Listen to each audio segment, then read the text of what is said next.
guys. O kaya madini nga kayo. May sasabihin kayo ng comfortable. Sila nga rin, tsaka yung asabi ko.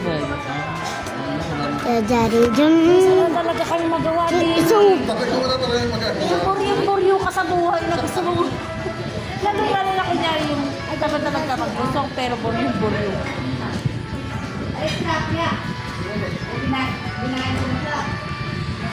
Si Kuya Lawing nga nasarapan eh.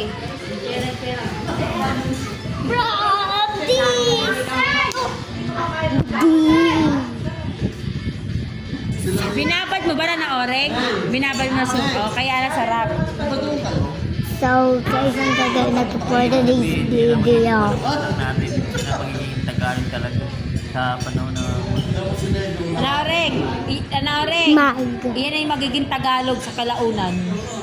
Wala na yung Tagalog. Si Kuya Jimmy nga, sa chat ko nga pala si Kuya Jimmy. Hello! Namigay ng isda dito.